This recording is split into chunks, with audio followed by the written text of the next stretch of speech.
El Clássico e suas imprevisibilidades naqueles momentos de fato mais imprevisíveis possíveis. Um Real Madrid campeoníssimo de absolutamente tudo na temporada passada, que vive nesse momento oscilações, é bem verdade. Oscilações essa que o Barça também passa, não à toa na própria Supertaça passou no sufoco para a grande decisão. E na Copa do Rei teve que passar na prorrogação contra o time da terceira divisão da Espanha. Mas se tem Golden Boy, tem gente aprontando contra o Real Madrid. Gavi fez o primeiro e deu uma linda bola para Lewandowski marcar o segundo. O terceiro foi marcado por Pedri, também um garoto revelação, com mais uma linda achada de Gavi, 2 assistências e um gol pro cara. Benzema ainda diminuiu a parada, mas não tinha jeito, o Barça era campeão da Supertaça. Moleque, o Gavi parece uma criança, né? Lewandowski fatura seu primeiro título, o técnico-chave também. E um Barça cheio de problemas, mostrando porque o El Clássico é sempre El Clássico. Fim de domingo no Campeonato Carioca para Botafogo e Flamengo. Botafogo B perdeu para o Audax pelo placar de 1-0, um golaço do meio campo do Igor, né, cara? Numa paçocada do Lucas Mezenga. Botafogo tá jogando aí com o time sub-23, né? Absolutamente nenhum titular. Literalmente é chamado de Botafogo B, comandado pelo técnico Lúcio Flávio.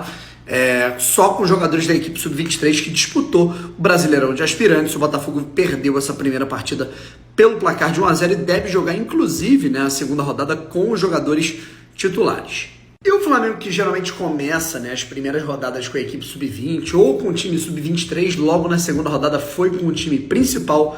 Pedro marcou o primeiro, o Gabi foi lá e marcou o segundo, teve gol do Fabrício Bruno, do Thiago Maia. O Flamengo venceu pelo placar de 4-1, lidera o Campeonato Carioca com 6 pontos, tem um jogo a mais porque antecipou a quinta rodada contra o Audax. E aí eu te pergunto, se empolgou com essa partida do torcedor do Flamengo? Comenta aí.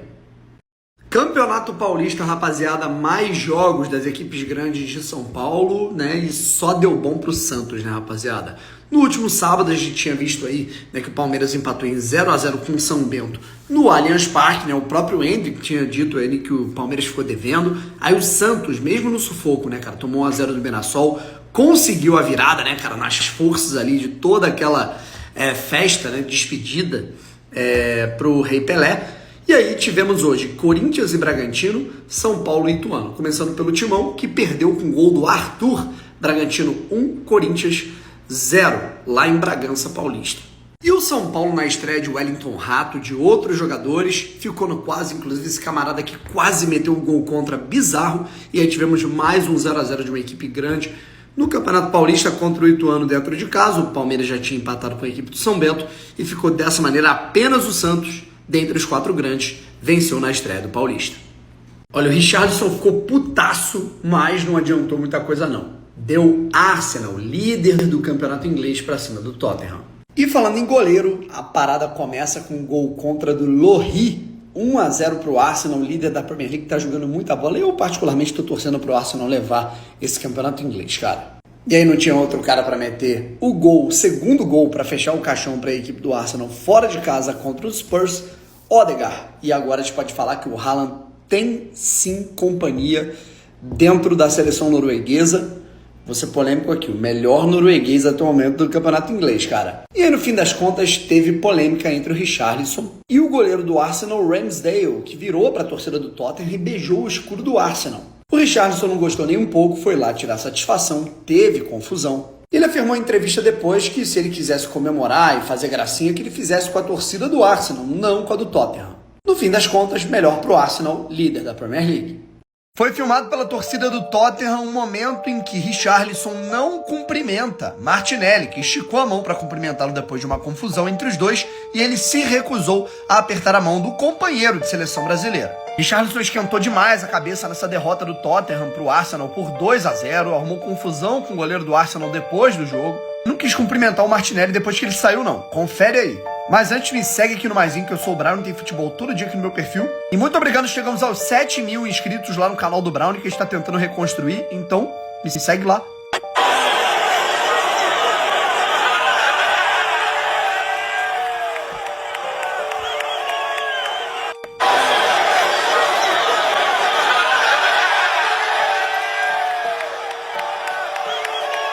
Depois da partida, o Richarlison falou que estava de cabeça quente depois de uma confusão que eles tiveram no campo e que já pediu desculpas ao Martinelli, ou seja, admitiu o erro.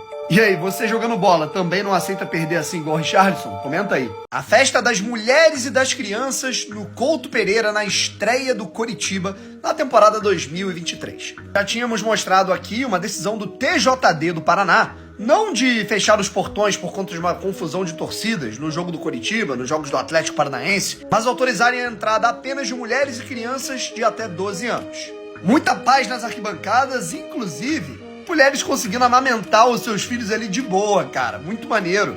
E muito barulho também. Durante todos os 90 minutos em que o Coritiba empatava com o Aruco.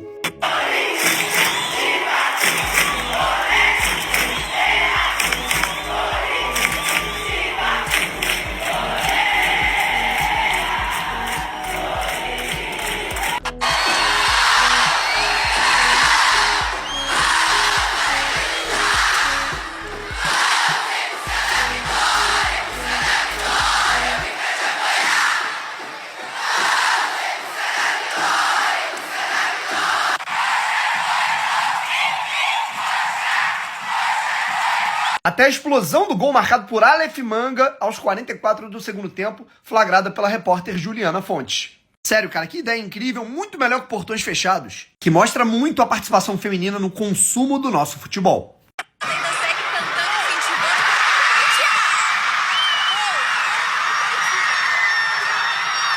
Casimiro Miguel afirma que não vai torcer para o Flamengo no Mundial de Clubes, ele que vai transmitir a competição na Cazé TV. Não só do Brasil, como do nosso continente todo. Você não precisa vender assim o produto. É desonesto com o torcedor do Flamengo tu falar uma porra dessa.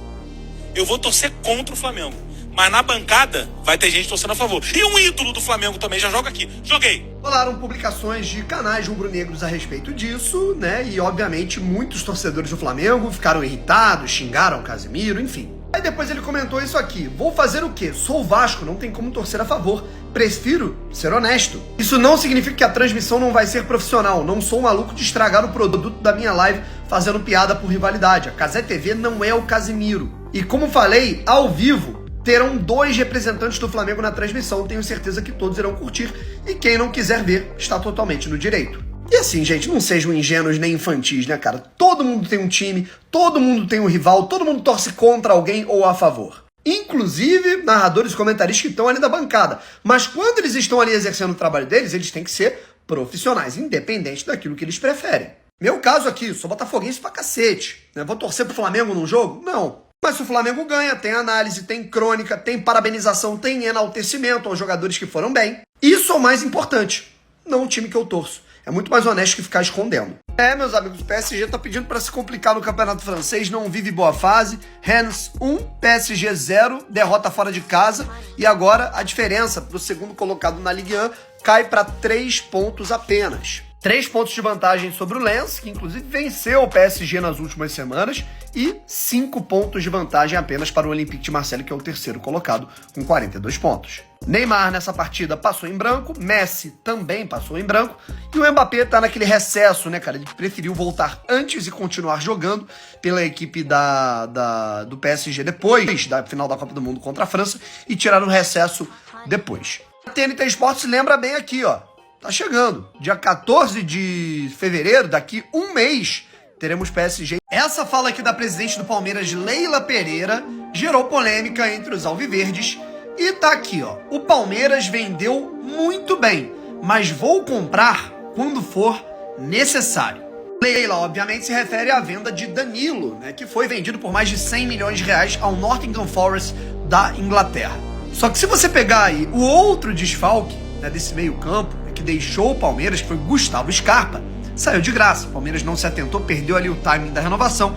Ele foi de graça para um clube da Premier League. O melhor jogador do último Campeonato Brasileiro, líder de assistências da última temporada. E é claro, o Palmeiras ainda tem um time muito qualificado, tem Rafael Veiga, Rony, Dudu, Endrick surgindo agora. É bem verdade, não é motivo para desespero, mas a gente está falando de um meio campo que perde Scarpa e Danilo, não é qualquer coisa. E se o Palmeiras quiser seguir em alto nível para brigar por título brasileiro, Copa do Brasil, Libertadores, com mais garantia, vai ter que buscar a altura no mercado esses dois jogadores, não tenha dúvida.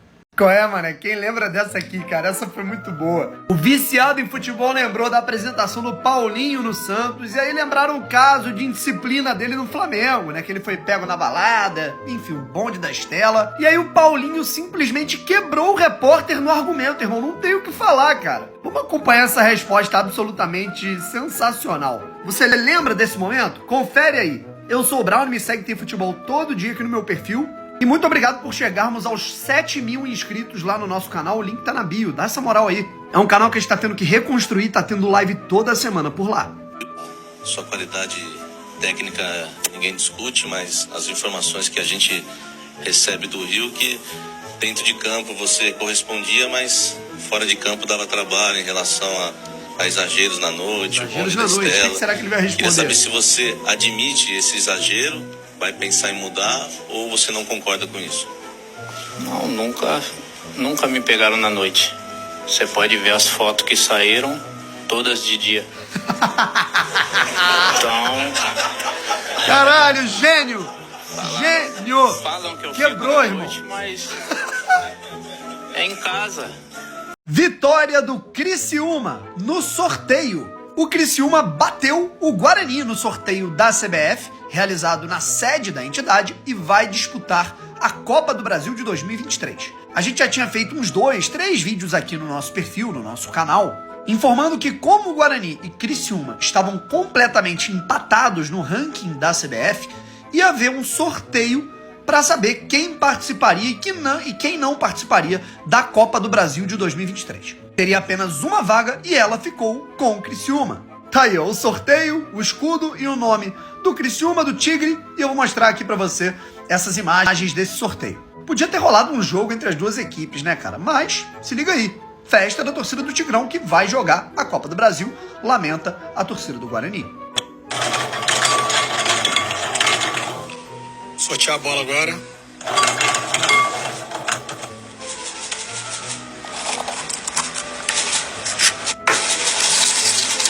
Criciúma. Quero agradecer a presença de todos. Obrigado pelo sorteio. Obrigado em nome da CBF a todos. Obrigado. É mais. Já virou franquia, já virou capiroto. ele tá desenrolando pra geral, hein? Quem quer banho?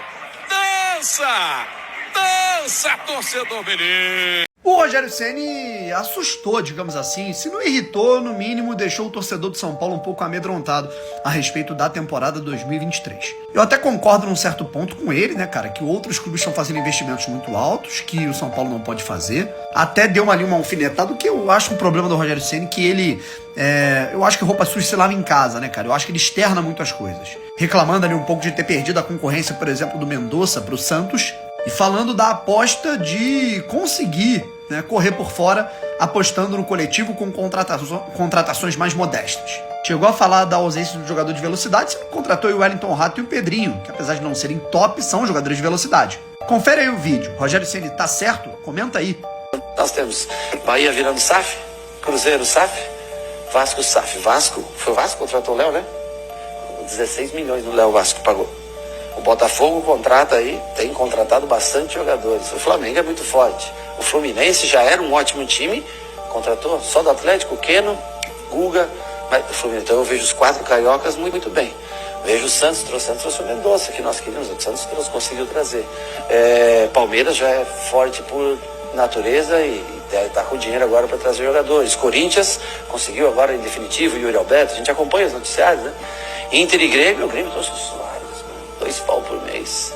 Então, assim, nós estamos fazendo contratações modestas, nós acreditamos no trabalho coletivo, entre direção, comissão técnica, atletas. Esse é o nosso, talvez seja onde a gente vai tentar. Essa curiosidade aqui é muito interessante e eu quis trazer esse debate pra cá. O Manchester United está invicto desde a saída de Cristiano Ronaldo do clube no meio da Copa do Mundo, quando foi oficializada. São 9 vitórias seguidas em partidas oficiais, com o Rashford voando, Casemiro jogando muita bola, Bruno Fernandes voando. Enfim, o United bem nas competições Copa, bem na Premier League, agora encostou ainda mais ali na liderança, né, que é do Arsenal. Tá a 1 ponto do vice-líder Manchester City, né, que inclusive foi batido pelo United no clássico de Manchester de virada por 2-1.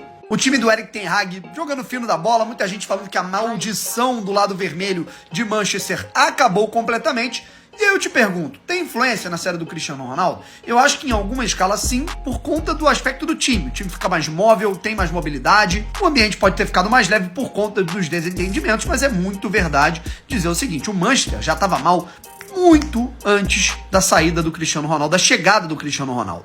E aí, o que você pensa? Comenta aí. Nada como um dia após o outro, né, rapaziada? O Hugo Souza pode parar no Benfica. É isso mesmo, né? O goleiro que tá encostado no Flamengo vai passar a ser a terceira opção quando chegar o goleiro Rossi, né? Que vem do Boca Juniors. Ele que ia pro Vissel Kobe do Japão, acabou voltando atrás, desistiu, falou que queria ficar, né, por aqui, né? Por conta da família. Mas agora o Benfica entrou na parada e, rapaziada, eu acho que ele não vai ser maluco de recusar essa, né, rapaziada? O próprio Vene Casagrande, né, cara, que apurou as informações da quase ida dele pra jogar no futebol japonês, inclusive no mesmo clube que atua, né, o Iniesta, tá aqui, ó. Benfica abriu negociação com o Flamengo para contratar Hugo Souza, conversas em andamento. Aí ele conta, né, que o jogador quase parou no futebol japonês e não topou ir pro Japão. Agora o cara pode parar em Portugal. Não que o Vissel Kobe fosse ruim pra ele, mas olha a diferença. O cara ia pro Japão, ia ficar escondido lá, voltou atrás, ia ficar no Flamengo e agora pode parar no Benfica. Tá confirmado, Cristiano Ronaldo vai jogar a partida entre o combinado árabe de Al Nassr e Al Hilal contra o PSG de Lionel Messi. E não só isso, ele será o capitão desse amistoso. Em uma clara diplomacia, né, entre os chefões do futebol da Arábia Saudita e também do Catar, o PSG vai realizar um amistoso de alta visibilidade contra um combinado dos principais times da Arábia Saudita nesse momento, o Al Hilal e o Al Nassr. Al Hilal que está interessado inclusive em contratar o Messi e o Al Nassr que chocou o mundo inteiro contratando ninguém mais, ninguém menos que Cristiano Ronaldo. Aqui a gente pode ver as presenças confirmadas nessa partida, além de Cristiano Ronaldo, alguns jogadores ali de algumas seleções que atuaram na Copa do Mundo, esse camarada que era do Catar, o Matheus Pereira, o Anderson Talisca, com Cristiano Ronaldo de um lado e Lionel Messi do outro. Quem sabe o Neymar, né? A gente não sabe quem o PSG vai colocar nesse time. Mas e aí? Quanto é que vai ser esse jogo? Comenta aí.